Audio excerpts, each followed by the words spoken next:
हम आपको लगातार बता रहे हैं कि लगातार ये खबरें जो है वो सामने आ रही हैं कि पानी का जल स्तर जो है वो बढ़ सकता है और खतरे की घंटी राजौरी शहर के लिए बन सकती है, क्योंकि नदी नालों के आसपास रहने वाले जो लोग हैं वो किस तरह से बसे हुए हैं मैं आपको वो भी दिखाता हूँ। और लगा आप पहले तो ये तस्वीरें देखें, ये जल स्तर किस तरह से बढ़ रहा है और नदी नालों में ये जल स्तर आ रहा है। ये नाबन मोहल्ला का दरिया है और ये आपको दिखाऊं कि किस तरह से अब अगर तस्वीरों में देखें तो ये तस्वीरें साफ आपको दिखा रहे हैं। इस समय ये लाइव तस्वीरें हैं कि नदी नालों का जलस्तर बढ़ रहा है। ये सुक्तो नदी है जो मंजाकोट की तरफ से आती है और नाबन मोहल्ले का एरिया है। अगर इस एरिया की हम देखें तो ये काफ़ी पुराना इलाका यहाँ पे बसा हुआ है। और देखिए नदी के साथ किस तरह से ये घर जो है वो बने हुए हैं। इन घरों के लिए भी ये खतरा बन सकता है, क्योंकि जिस तरह से बेला बस स्टैंड में तबाही हुई, बेला बस स्टैंड के आसपास तबाही हुई, लोगों के घर वहाँ बह गए, लोगों के लिए वहाँ पर जो लोगों ने अपना रोज़मर्रा की ज़िंदगी के लिए लोगों ने अपने वहाँ पर खेत खलिहान थे वो तबाह हो गए, भारी नुकसान लोगों को झेलना पड़ा। लेकिन अब सवाल ये उठता है कि नदी नालों के आसपास जो लोग बसे हैं या जिन लोगों की बिल्डिंगें बनी हैं या जो लोग नहीं बना रहे हैं, जिनकी बन चुकी हैं उनको तो हम कुछ कह नहीं सकते, मगर जो नहीं बन रही हैं उन बिल्डिंगों को जो परमिशन जो है वो कौन दे रहा है। क्योंकि फ्लड कंट्रोल डिपार्टमेंट से अगर बात की जाए तो वो कहता है कि हमने कोई एनओसी नहीं दी। अगर फ्लड कंट्रोल डिपार्टमेंट एनओसी नहीं देता, अगर पटवारी गिरदावर जो है वो एनओसी नहीं देते या वो कुछ लिखित में नहीं देते तो या कोई सरकार की तरफ से परमिशन नहीं देती, ना म्युनिसिपल कमेटी की तरफ से कोई परमिशन दी जाती है। क्योंकि अगर कोई भी व्यक्ति मकान या दुकान बनाता है या कोई अपना टेम्परेरी शेड भी खड़ा करता है या रोजमर्रा के लिए वो अपनी रेहड़ी फड़ी लगाता है तो म्युनिसिपल के लोग उसके ऊपर तुरंत पहुंच जाते हैं और अपनी जेब गर्म करके वहां से चले जाते हैं और फिर वो कार्रवाई वहीं के वहीं ठप हो जाती है।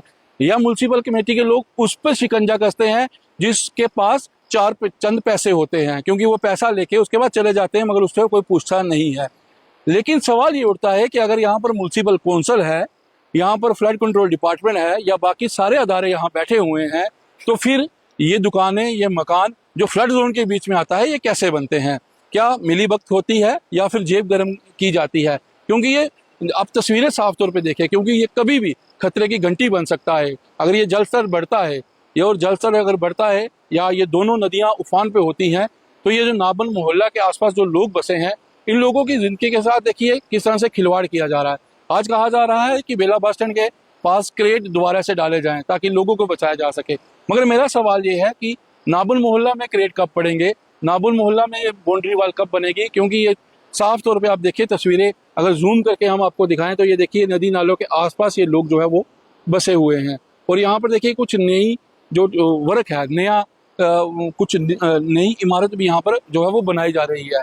मगर कुछ इमारतें नई भी बन रही हैं, कुछ पुरानी इमारतें भी हैं। मगर इन लोगों के लिए अब किस तरह से क्रिएट वर्क होगा?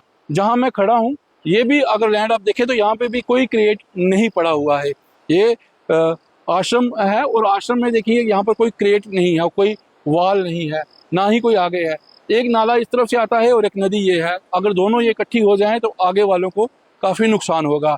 सवाल यही है कि जब फ्लड आएगा, लोगों की जिंदगियां चली जाएगी, तो तब ये मांग की जाएगी कि यहाँ पर भी क्रेट डाले जाएं।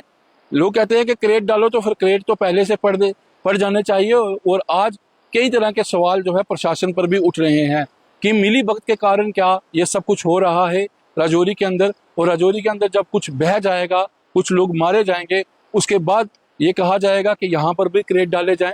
इस तरह के तमाम सवाल हैं। क्योंकि अभी मैं आपको जो लाइव तस्वीरें दिखा रहा हूँ, ये तस्वीरें सुक्तो नदी की हैं और देखिए किस तरह से ये उफान पर नदी जो है इस समय चल रही है और लगातार इस नदी का जल स्तर जो है वो बढ़ रहा है। वीडियो जर्नलिस्ट आर्यन के साथ मैं अमित शर्मा, जेके मीडिया, राजौरी।